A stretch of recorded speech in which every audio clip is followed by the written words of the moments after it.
biggest thing with contraceptives for me is just information, and knowing that you do not have to listen to one doctor. You can go to a different one. Right? Like you can change them. I know it's a luxury for most people, especially with the way things are going and the cost of living just getting higher and higher, and like some of these things, the processes of following up with insurance for like being longer and everything.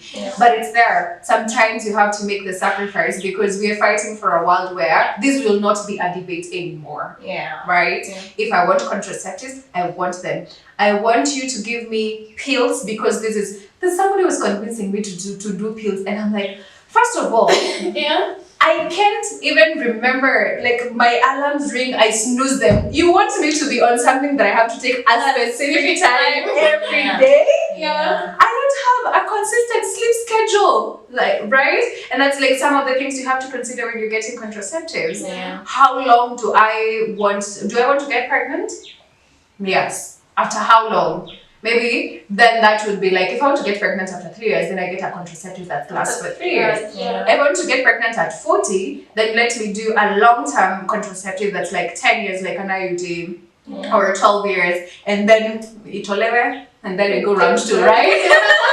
Until we're ready. And like also considering the time, how much, if it's a hormonal contraceptive, there's always some time for your body to readjust after it's been removed for you to get pregnant.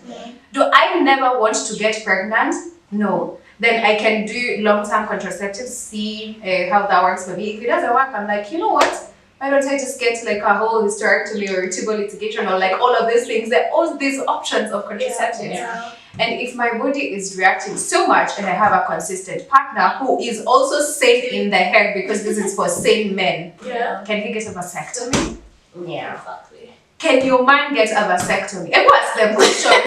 Ask them, because like vasectomies are even like they're less painful. They have less effect on the body, and they're reversible. So if you refuse us to have that vasectomy, I hate you. I'm not saying that, you know, my thing won't function as it's supposed to. Misinformation. What is the penis? The penis won't work. But First of all, please, men are liars. Just be knowing that men are liars. Men can lie. Oh my God, men can lie. I know. The best thing to do when getting a contraceptive, like Lucy said, information. Do a lot of research about yourself, about what you want, about what would work for yourself. Because there's a lot of misinformation out here, and if you allow it to get into your head, you will never take care of yourself. And then I feel like this information should be taught earlier. Imagine tungefundisha this thing. Comprehensive sexual given option, and then you're told you have this. So you, by the time you're growing up, you're comfortable in your own body. You can be able to go to the doctor and say this is what I want. Because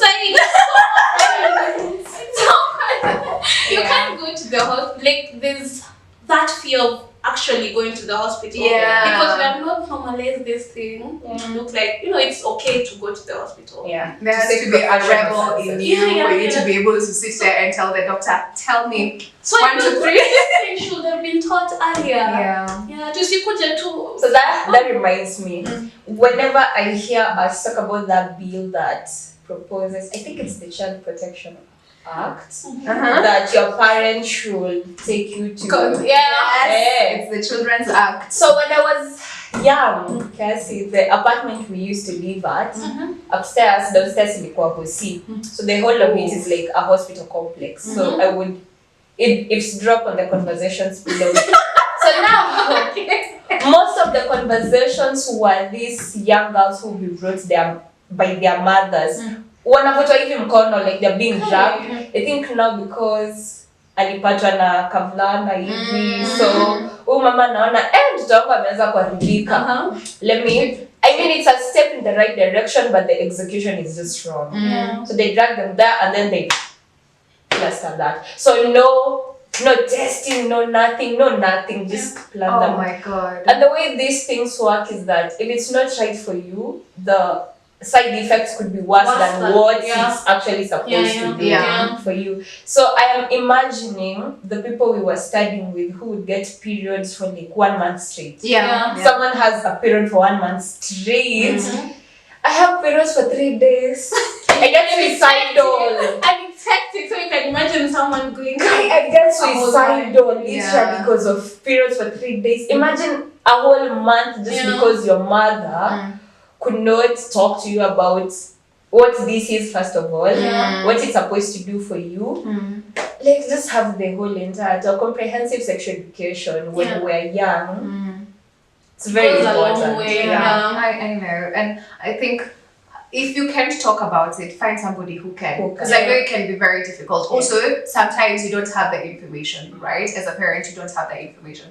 Find someone who can. There are literally organizations out there, like this one, whose job is to just give information. We will tell you what hospital to go to, refer you to a doctor who is going to explain things to you. We will give you the right information. So you're not misleading your children and you're not treating them badly. And even you, as a person, like you know better, you're more informed to make like better decisions. Because these things are not going anywhere. That is one. And second of all, you pretending your kids are not having sex. They are. And you also know they're enjoying it. Oh my god. And you're here trying to build this ignorance space, or like you're saying, taking a step in the right direction, but taking away autonomy of your children. What are you teaching them?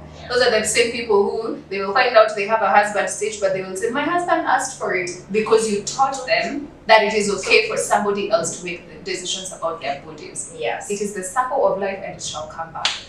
And on that note, I think we're coming to the end of this video. But I think there's so much that we would talk about. There's so much that we would want to unpack, and we shall do that in future. As always, leave a comment below if you have a question, if you have a comment. Tell us what you think about this. Tell us the myths and misconceptions we've heard about contraceptives. And we would also like to give a shout out to CSA, who are hosting us in this beautiful space and just giving us some very nice tea and just a space to relax and talk about issues. So thank you, everyone. See you in the next video. Bye.